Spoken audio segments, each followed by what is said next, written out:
Hello. Hello, how are you? Oh, Good. How are it you? says I need to continue. Okay. Before we start, Yay! yay! That's so exciting. Louloua's book. Yes, my book. Tell them My about it. book. So, this is my book, The Transformative Power of Neurofeedback Therapy for Families Living with Autism and Other Special Needs from Client to Clinician, and interviews with Dr. Lynette Louise, Brain Broad.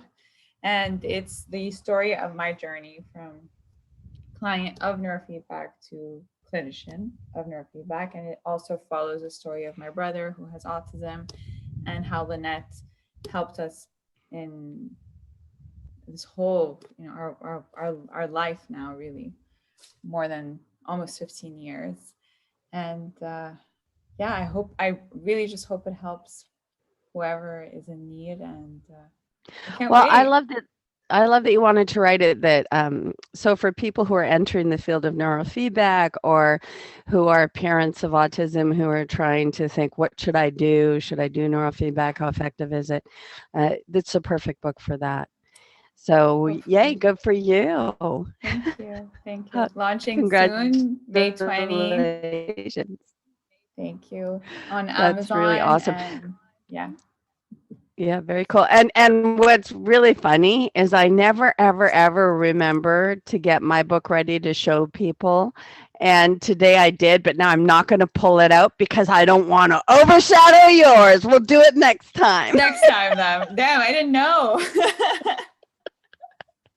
Okay, so what are your questions today? Okay. So I'm seeing a new child, and we are wondering with the mom if he possibly could have pica. So pica is a disorder where you eat non-food items. So a child could eat, in our case, he eats toothpaste, um, literally anything. What's inside the pen? I'm not talking about this boy, but other kids I used to see, um, dirt, rocks, literally anything. So whether it is pica or not, so it was kind of confusing as to how do you get the confirmation of whether it is pica. What do you do about it? Is it a behavioral thing? Is it a physiological thing? Does it, what is it?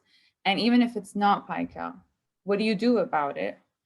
How do you support it? And how do you really, our issue is because of the fear of the children putting everything in their mouths, freedom gets limited. And so there ends up being no freedom and no independence in what the child can actually do in his own home, even. So Right. please help Okay, with so let's this. let's roll this back a little. Let me begin by saying I'm really disappointed that you corrected your pronunciation because I love your French accent calling it Pica. And I'm like, darn, it was so cute. It's Okay, spelled yes, Pica, so I yes, I know. did think it was And in Pica. for your language, that would be a E sound. So I really I'm sorry I don't get to correct you, but I brought it up anyway because it was so cute. Okay, this is a big question, and I think that your real question was what you said at the end. How do you, Mm. what's happening with the limited freedom? So yes, pica is it's considered something where people are eating non-food items or chewing on mouthing non-food items for over a month. So it can happen after a brain trauma. It can happen because of an malnutritious problem, where suddenly you're having maybe a blockage in the gut, and so now you're not getting the kind of nutrition you need and you're craving things that perhaps have iron in them. For example, one of the things that is pretty common with pica is an iron deficiency. And in the case of children with autism, very often that's a connection with lead. So they have too much Mm. lead, then they have not enough iron, then you end up with pica. And so I think the place we want to start is by remembering our expertise. So we are not MDs. We're not the people who will do the, the tests for nutritional problems, for heavy metals, for things like that. And it's really important that you say, let's cover those bases first and make sure that those things aren't what's causing it. Because if you go too long with some kind of nutritional deficiency, then you end up affecting the brain and the body in a negative way and how it can develop. So remember to just, cover your bases to the parents. Do the test, maybe a heavy metal test. The tests come in so many varieties. There's hair testing, spit testing, feces testing, urine testing. They can do an x-ray to see if there's a blockage in the gut causing a problem. So there's many kinds of tests for this.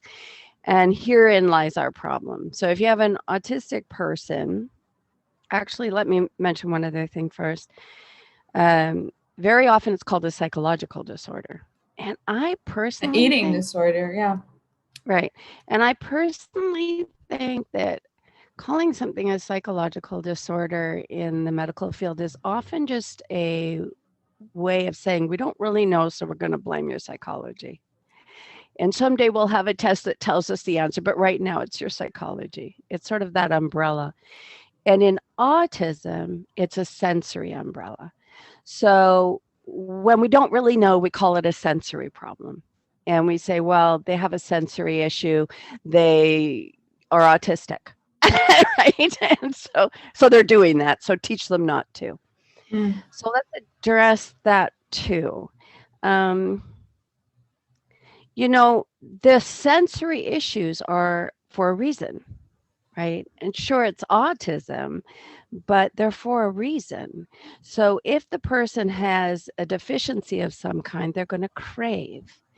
And for example, I know a lot of children, my son included, who crave oils, and they'll go out of their way to drink lots of oil. Well, that turns out to be an issue in the myelination of the axons, and they don't have enough oil in their system. They don't absorb it properly. They need it. So now you can say, gee, look, this child is craving oils. They're trying to drink the Mazola oil, for goodness sakes, or my massage oil, and you're calling it a non-food item because it's a massage oil, but in fact it's an oil. So now you can say, all right, well, let's give maybe krill oil, or right. So yes, I want you, I'm saying, go do all the testing, but I recognize that when you have a child with autism, there's too much testing, there's too much mystery, there's too much questioning. And just to be legally correct, I have to say that, but I also recognize that the parents aren't going to do it, right? Some will and some won't. Some will over-test and some will under-test. And I'm just saying this isn't our specialty. And so you do have to say it. You have to say, I recognize that you're worried about this, and you should probably at least cover your bases on basic balance of nutrition, like check for anemia. That's a very common one. But you can also look at what the child's putting in their mouth. So if it's anemia, they're probably trying to chew ice. They're probably trying to chew dirt, sand, things like that. And you can look that up. That's Googleable. So you can say to the parents, look at the category of what they're putting in their mouth. And this is sort of an umbrella for all autistic, and now we're going to get specific. Look at the category of what they're putting in their mouth, and then let's see, do you have a problem there, an issue with getting that out of your food and into your brain and body. And then you can try and compensate for that, or go to someone who can. There's a lot of treatments for this. There's a lot of approaches. And so we have to stick with ours, right? Because that's our toolbox, but that doesn't mean there aren't other people. So what is this child putting in his mouth? His, her? His. So he has autism. It could be dirt, sand. Recently, it's been toothpaste, creams, medicine. She said vitamin C, the soluble ones. I think that's what you call it. He'll literally just bite them. Looks like Any oil, the kind that looks like an oil capsule, No, or the one that that you throw in water. How do you call this? okay, yeah, Effervescent. dissolve. Yeah. Pharmacy. Like I know for her, the pharmacy is very, it's become that place that's like dangerous. Like anything that is creams and stuff like that, he'll put in his mouth. Yeah, she hasn't said anything about feces. Feces. Yeah, he loves food, bread, but that's mainly what I've been told about. Well, toothpaste and creams, they're sort of a category sensory wise, right? And they also, so there are some things to look for. One of them is, since he's very into prescription type things or medicines, he may be looking for alcohol. So in creams and things like that, you often have some alcohol, and there may be a craving for a different state of being, right? And this may be just maybe one time. So it may not be so much of a pica issue as an addiction issue, or a desire to shift his mental state, a way in which he found, wow, when I had that mouthwash and no one was looking, or when I had that lotion full of alcohol, I felt calmer, and now is following through on that. So you have to think in terms of both. You want to look at the ingredients and see if there's a commonality in there. And then you also want to look at the texture of it, because it may just be sensory, right? It may just be the desire for a sensory hit in the mouth. It may be a type of synesthesia where certain things feel good in the mouth and other things don't. But then it would show up probably in his eating. And you said the child is eating fine, right? Yeah, he loves food. Do you mean that are there certain things that he doesn't eat? Okay, so if he loves food, then it's probably not a type of synesthesia, but it might be a sensory desire to feel that coating of the tongue, that lotiony feeling. So those are the things a parent should investigate, and you can help her investigate. Like, is there a common ingredient or something that the child is seeking that might be a shift of state or might be a sensory hit in the mouth? And then as far as the freedom goes, a lot of the time people think something's dangerous or bad when it's not. I remember watching, there's this wonderful documentary called Babies, and it's 5 different babies all over the world, and they never say anything. They just show that first year of life in all these babies. And I was watching the one in Africa, and of course no toys, right? Playing with a rock and putting it in its mouth and thinking, how wonderful, you're getting your minerals. Right? And there are dirt cookies in Africa. Like, people actually make cookies out of a particular kind of dirt. And sure, that's not good for all your other nutritional needs, but probably is a really great mineral feeder. So you really want to think in terms of, is it actually dangerous? And reduce the anxiety of the parent, right? Because it doesn't sound to me like what you're describing the child is putting in its mouth. It doesn't sound to me like you couldn't just make sure all of the ingredient lists are decent and, buy accordingly, and then, not worry so much, but then teach through replacement. So the first thing you want to do is get rid of worry. That's step one, right? So make sure that it's safeguarded. If one of your lotions is full of alcohol, let's get rid of that one and let's get one that isn't, right? And then once you have that, so that you know that your house is a pretty safe place, even if the child does go and do that, now you can think, okay, so you like lotion, what else can I give you, right? That would actually be good for you. First thing that comes to mind for me is, would you like cod liver oil? Mineral oil, something like that. That would coat the mouth in the same way that the lotion does and be healthy, right? So now you can say, oh, but you like this. Why don't, instead of that, this one's yours. This one's mine. This one's yours. And now you're teaching mine and yours. And this we share. This is mine. This is yours. And now you're teaching without panic. Right? So the first thing is to not assume it's dangerous. It's usually not. And I speak from experience on this. I had a daughter who was anemic, and she would sit on the beach chewing sand, and people would go, your daughter has sand in her mouth. And I'd say, yeah, I know. And, that was actually good for her. Now we lived in a very clean area, blah, blah, blah. Like you have to think about all that stuff. But it's not always a negative when somebody puts something in their mouth. It's often a learning thing. If it's toys and they're chewing all the toys, then you know that they're still in a developmental place where they're learning through that. And if you cut that and you prevent that 100%, then you're actually causing more trouble than you're helping. Actually, you're reminding me. She did tell me that he does chew a lot on his toys that are specifically the cars. And that he did once chew on the car so much that the car broke, and then she got scared that he swallowed a piece. Okay. So other than knowing if it's developmental or an actual eating pica issue, how do you convince a parent that cars toys aren't dangerous? Well, the first thing I would do is, it sounds like you do have a theme there, right? Mm-hmm. So maybe a little anemia. But the cars, you said sand, you said, right. So there might be, it's probably a mixture of things. So I'd definitely say, check that out. And then make sure that, you replace the toys constantly so there's not little pieces to choke on. And then explain the developmental stages.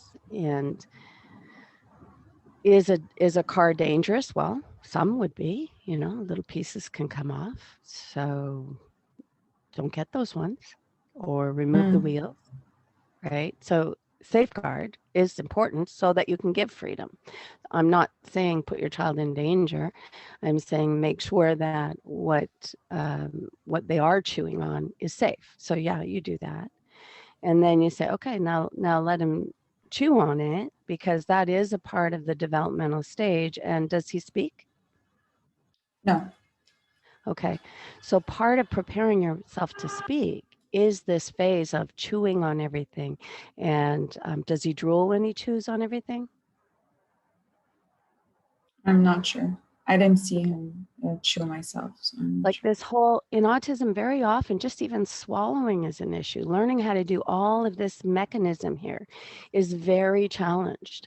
And if we stop their natural style of teaching themselves, then we prevent them from moving forward. And then later we're saying, why isn't he talking? Well, we didn't let him do for as long as he needed to do this thing that helps him regulate swallowing his saliva, moving his mouth around in the way that he wants to, and organizing his fine motors. So even if he's 7. Hey, he doesn't speak and he's 7. So why would you lay that out as if it should follow the normal age of development, right? I think if he's 7, he probably has a nutritional deficiency, right? And he's seeking to fix that. And that's something she needs to take care of. Okay. I think if he's 7, that you do want to shape this so that it's more acceptable in the world and people aren't mean, right? So, for example, someone used to chew his shirts all the time and blankets and stuff. And so he's dragging around a blanket and he's old. And I said, well, just make little ones. Let him chew that. And so then when he'd go for a shirt, we'd say, no, chew this. And after a while, that became, annoying, and he kind of stopped. But he also stopped because he was feeling better, not just because of the replacing. So when you think of it only behaviorally, you're not helping the whole situation, and the child will just hide and steal and chew things when you're not looking in. Eat your coffee table. Like, seriously, it's something that you want to address behaviorally, but not by removing it, by replacing it. So not by locking rooms, for instance. Locking rooms usually just increases anxiety and the determination to get something, and causes people to steal and sneak. So as much as it's a lot of work, you're better off teaching and replacing and saying, you know, this is good for you, this is not good for you.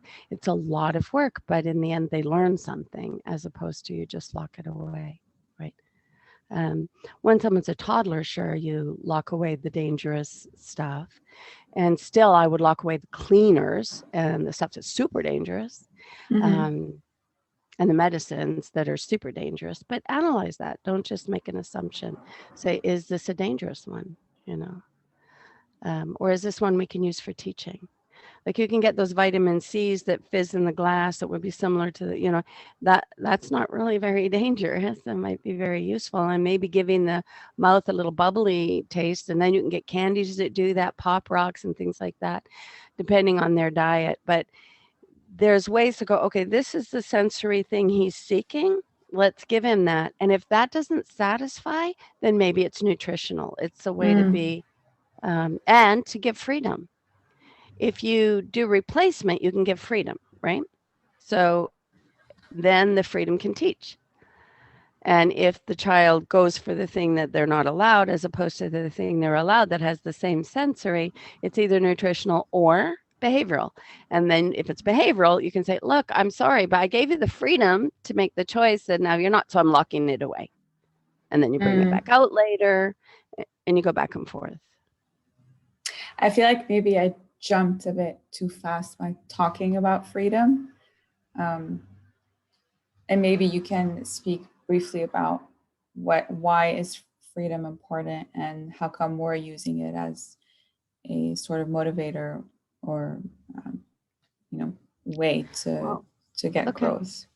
Okay, so freedom, the thing about freedom is that it helps, first of all, in autism especially, you usually have a higher level spontaneous skill than you do a requested skill. So somebody might be able to say ball when they're running and thinking ball, and it just comes out, but not able to say it when you say ball.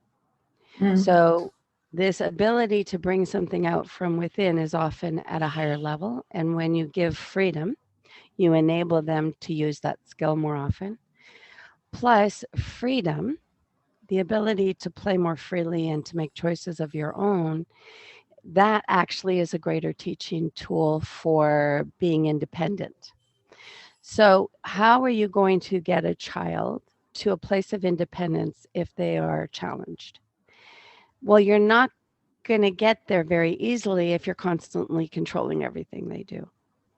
But if you can make it so that they have the freedom, and then you do natural consequences as much as possible where it's safe to do, so that you're not the bad guy always controlling them. And then you give freedom and you take it away, and you give freedom and you take it away. Now you have a teaching tool that can lead to some form of independence, depending on their, you know, what's possible for that child. No freedom, no ability to, or no opportunity to practice and use the skills that are within you and build on them. So freedom is absolutely the way to independence and the way to own a skill. And self-confidence. You know, if every time you succeed, it's only when you're being tested, then it doesn't feel like your own skill.